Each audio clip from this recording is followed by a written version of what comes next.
One of the things that's really sent me over here was sort of this sad concept that he had really backed himself into like was it a closet? He lives in the closet. Well, that's a big one. It's kind of like a little prison. Blackie's story is one that I've heard and seen, where we see a feral cat who's in trouble and we just want to save them. And in saving them, we just put them in another version of hell, and that is in our homes. So we got a cat living in a closet. What leads me here now? He started to come around and everything was great. But then my mother moved here and that's when all hell broke loose. He started to go to the bathroom under my bed. I put everything under there to block the bed. And then it was just, I put 2 litter boxes for Blackie. And? He uses the one in the corner and But he does use a litter box. Yep. But the door's shut. But he is back to using a litter box. Yes. So the current situation is very different. We're not dealing with the pee and poop thing. So you guys are copacetic now in terms of the... No. I have a theory. She hates cats. No, I don't and hate and cats. Blackie's picking up on it. That's not true. And then she makes me wear these crazy gloves with cat written on them that she wrote with nail polish. Hang on, pump your brakes, shorty. I'm not allowed to. Brakes. I'm not allowed to open cat food around her because it makes her gag. I'm tired now. I don't want to be eating larvae and stuff. Oh, larvae! There's no larvae. She was never this wacky. She even put holy water around the house. I did. I'm ready to cry. You never saw such a disaster Like in your this. life. I come around the corner. I get a snoot full of holy water. The Father, and Son, and Holy Spirit. She thought Blackie was possessed. It's like an exorcism. Did you have any interaction with Blackie when you... No, I kept my door shut because I don't like cats sleeping on my bed. You don't like cats? I don't like I cats. like cats. I got that part. There is a lot of back and forth between Patty and Catherine, but I think I'm finally on to what's happened here. When Catherine moved in with Patty, Blackie responded by marking his territory and hiding in the closet. Now, by adding litter boxes and closing the door, they took care of the spraying, but the bigger problem is worse than ever. Blackie is a cat who is scared to death and still won't leave Patty's closet. I don't hate cats. I had many cats. But you've gotten less tolerant of them. You couldn't live with this. Talking to Patty and to Catherine, there's a comedy going on. In the next room, there's a tragedy playing out because I know that right over there, something really heartbreaking is happening. What I need is to go meet Blackie. I gotta spend some time with him and figure out where to go from there. Hey, my friend. Why is there a poop in the closet? The fact that there's poop in the closet right now concerns me even more, because that's telling me that just because I came to the house, he got scared enough to poop in the closet. That's bad news, man. I just want you to use your nose. My worst fears are confirmed. He is a cat in a house who doesn't want to be in a house. I don't like that. Already, Yeah. I don't What do you like want me? that. I'm not gonna lie to you, Patty. I mean, you've got a feral cat in your bedroom. He doesn't know any other way of living. I went in there and tried to hang out with a cat who was a frozen cat in a closet. That's who he is. As troubled as I am that I can't get Blackie out of the closet right now, I still think there's reason for hope. Patty and Blackie's relationship goes back many years to when he was living at that used car lot that she worked at. And so there's this underlying layer of trust that Patty earned from Blackie.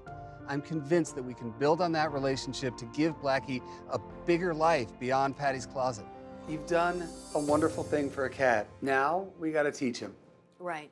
So I'm gonna give you guys some exercises to do All right. with Blackie. We're going to work on base camp expansion. I wanna start bringing beds, cat trees, and litter boxes out to the rest of the house so that everything has his scent on it. The food bowl, let's start bringing it towards that door, getting it past the door, leading him out, that every time he gets to a destination, he goes, oh, yeah, this is mine, I own this.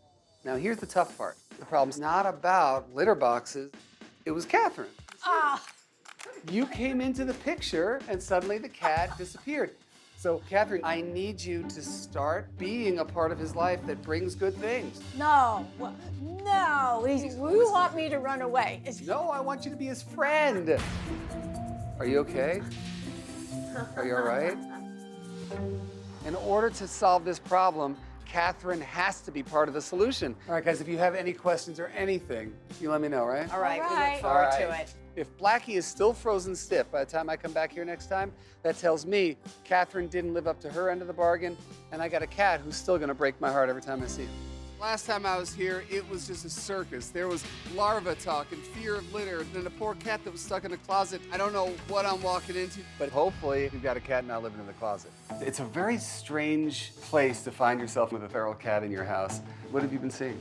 Oh my gosh, night and day. There's no litter box scandal. There's no defecating or urinating anywhere. It's a dream come true. That's fantastic news. Now, Catherine, did you have any moments with him that surprised you? He's been good with me, you know, gradually came along to get us food. Well, that's surprising and good. Hearing about the progress, I think Blackie is really stepping up to the challenge. Now, I gotta see this for myself. Let's take a look. That's awesome. Great.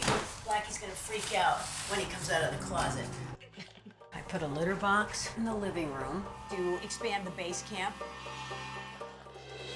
Blackie is smelling everything, and his base camping seems to be working. Look at that.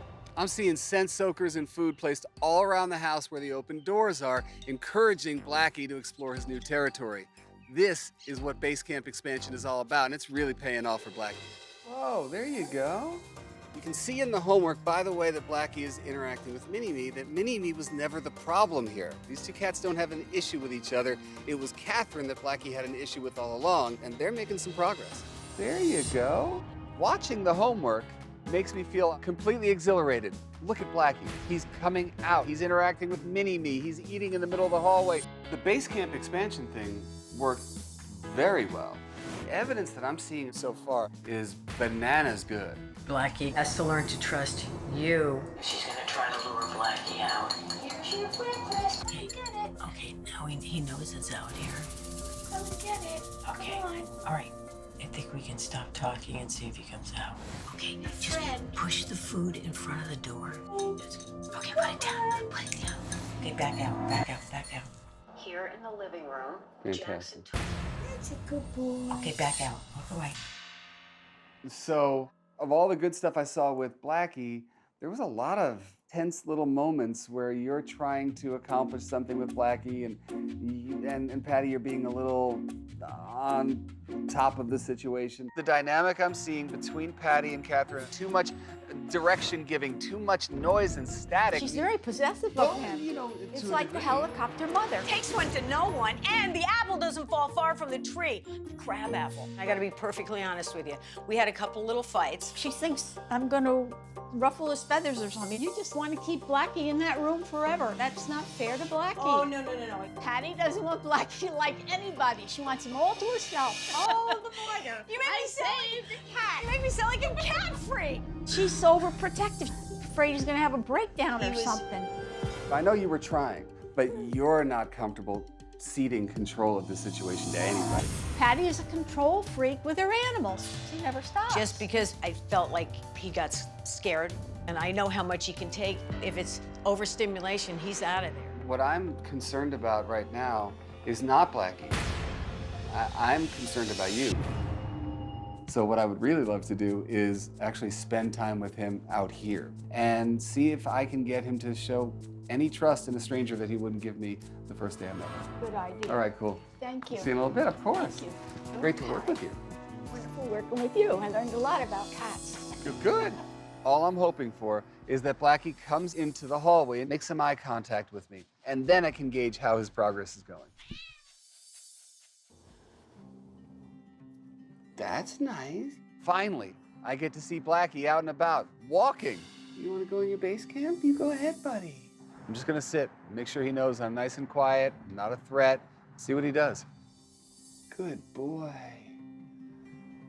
That a way to do it. When Blackie gets into that little cabana, it's proof that base camp expansion works. Blackie's not running.